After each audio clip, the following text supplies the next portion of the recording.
William Bradford, speaking in 1630 of the founding of the Plymouth Bay Colony, said that all great and honorable actions are accompanied with great difficulty, and both must be enterprised and overcome with answerable courage.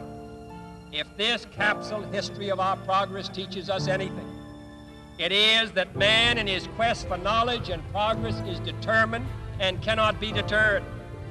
The exploration of space will go ahead, whether we join in it or not. And it is one of the great adventures of all time.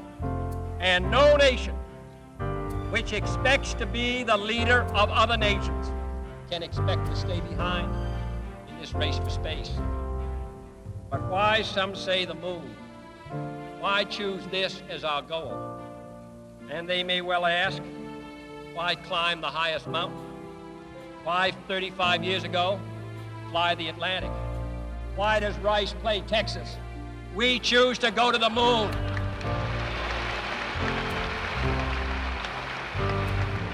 We choose to go to the moon in this decade and do the other things, not because they are easy, but because they are hard. Because that goal will serve to organize and measure the best, for we have given this program a high national priority. Even though I realize that this is, in some measure, an act of faith and vision, for we do not now know what benefits await us.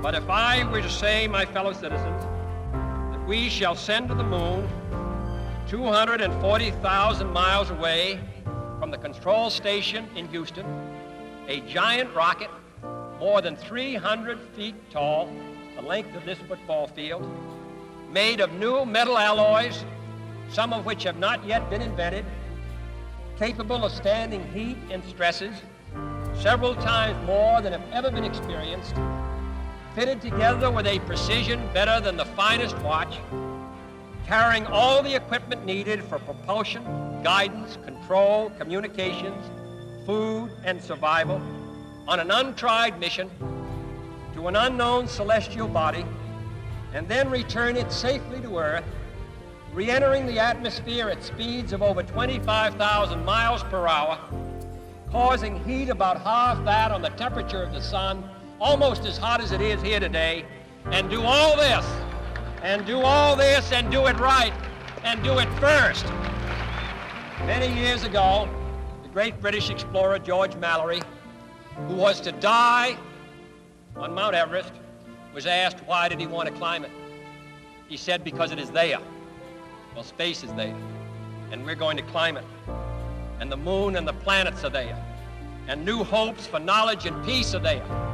And therefore, as we set sail, we ask God's blessing on the most hazardous and dangerous and greatest adventure on which man has ever embarked. Thank you.